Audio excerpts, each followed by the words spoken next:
situation at left tackle with the changes, and you've been with three guys there now this season. How has that affected you, do you think?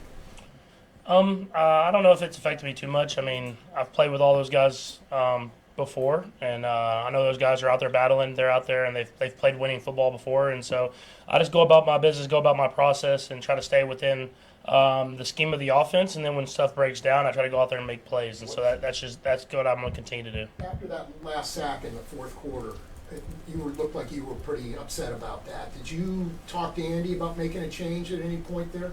I did not. No, I was more upset just because I felt like there was people open and we hadn't scored in the red zone, and so I knew that was a big drive, and I think I was just more upset about the fact that we didn't execute at a high enough level in the red zone. You've had a chance to watch DJ work a little bit here. What are your initial impressions of him? Yeah, I mean, you see how talented he is. I mean, the physical gifts are there. It's been cool to watch him interact with other guys, too. I mean, you can tell he's smart. I mean, he's willing to teach guys, which is big in that room. We got a lot of young guys there. And so I've been very impressed, and I'm excited for him to get more and more work with more and more practice and hopefully be ready to go as soon as possible. Patrick, obviously you guys want to play perfect every game and you want like a progression all season, but I wonder in some ways, do you enjoy the sort of problem solving and sort of resetting of everything as you go as part of the whole process?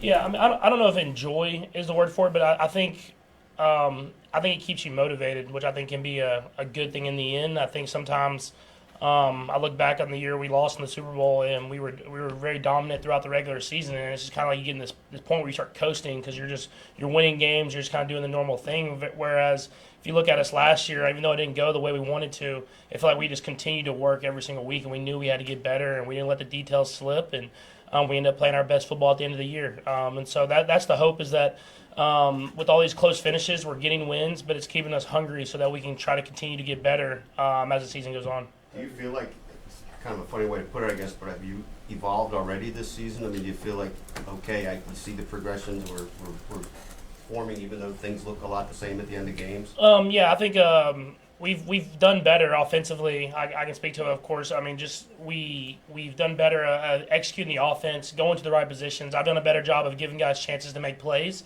It's just little plays here and there that have kind of stalled out drives. If that's the deep shots that I've missed to Xavier or other guys, or if that's the red zone and not executing at that time in the red zone. I mean, there's plays in games that if we just make that play, the offense scores 30 points, and we're not even having this discussion. Patrick, to kind of follow up on that, I mean, you've had 3 championship seasons that have all kind of been a little bit different. This year, your record's much better than last year, 11-1 versus 8-4, but some of the peripheral numbers maybe aren't even quite as good, right? Do you feel like this is a championship team? Is there a point before the end of the year that if you don't feel like yet you're there, that you need to get to before you get to the postseason, or can you just flip that switch after? I mean, every team I've been on, I feel like has been a championship team. It's been plays here or there that have either we've lost in overtime of the AFC Championship game or lost in the Super Bowl. But I feel like we have the talent and we have the coaching staff and we have the work ethic to go out there and win any football game. It's about going out there and doing that on a week-to-week, day-to-day basis. And I feel like we have those guys that are motivated enough to do that. But it's not going to be easy. I mean, it never is. You have to really play your best football at the perfect time in order to win a championship, and that's what I've learned through my time in the NFL. Does pressure come with that? I mean, everyone wants to play on a championship caliber team. You mentioned you feel like you've had that every year, but maybe more than any other team, maybe the Niners, but like your season is going to be about just winning the Super Bowl. Other teams can get to the playoffs or win a couple of playoff games. It's going to be a good year. For you guys, it really is just one thing. Does that weigh on the team? Does that create stress that maybe other teams don't deal with? Honestly, I don't know. I mean, that's the reason you play the sport. I mean, I've never had a team that I didn't believe could win the Super Bowl, and so I don't know what I would be doing and how I would be acting if we weren't going to the playoffs. I mean, my goal at the end of the year is to win the Super Bowl, and nothing else matters. Patrick, I saw an interview, Max Crosby talking the other day about how he makes maybe you take advantage of the quarterback rules over on the sideline, and you saw this Trevor Lawrence hit. I think we've talked about this before on that one play when you didn't go out of bounds. I'm guessing you feel like you're not trying to take advantage of any unwritten rules about hitting quarterbacks, right?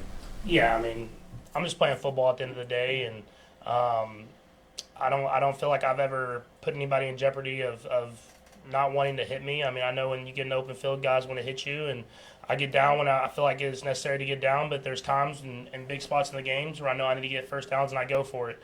And so it's not taking advantage of any rules. I think more than anything, it's me being smart in the moment of knowing when not to and when to go for it. And you've seen that from me in the playoffs, and I feel like you see that from me in big spots in games because I know that sliding at that moment is not going to get us the win, and I'm all about winning. Patrick, do you feel vulnerable when you do slide? Do you feel like that does protect you when you slide? It just seems like you're kind of a little bit defenseless in that moment. Yeah, no, I'm big on when I do slide, trying to get the head down because at the end of the day, man, it's a split-second decision, and I know guys playing the sport, I mean, for the most part, 99% of guys are not trying to hurt anybody. They're just trying to make plays, and those guys are flying down trying to stop you from getting first down. So when I do slide, I try to get my head down as quickly as possible and try to avoid those situations. But that stuff happens in football, and luckily Trevor's all right because, I mean, that's the most important thing. But at the end of the day, I think everybody's just going out there playing the sport that they love as hard as they can, and sometimes bad things happen, but hopefully we can move through it and learn from it. How much respect do you have for Justin Herbert as a counterpart here in this game?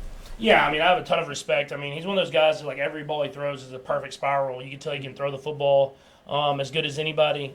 He works extremely hard, and I think what gets lost in it sometimes is how tough he is. I mean, he battles through a lot of injuries. He plays the game the right way, and I've played him in a lot of great football games because of the type of talent that he is. We'll go last three, start with Nate. Go ahead, Nate. Patrick, obviously you see it in practice a lot, and I just wonder from your perspective if you guys are on the plus side of the field, similar to whether it's against the Saints or obviously the Raiders on Friday, if you can tell maybe beforehand that Travis is going to lateral the ball to Samaje, or if it's maybe something that is more designed than maybe people realize.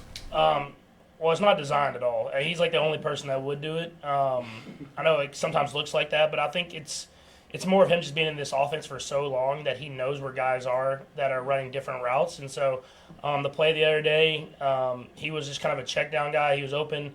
I was going to throw it to him, try to get as close as I can to fourth down, and so I can try to convince Coach Reed to go for it.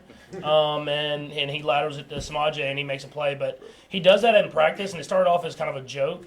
And then now it's kind of become a thing, and as long as he completes it, coach is going to keep letting him do it, but he knows the consequences if he doesn't. Yeah, Patrick, what do you see from this Chargers secondary, especially coming off the 4 interception performance?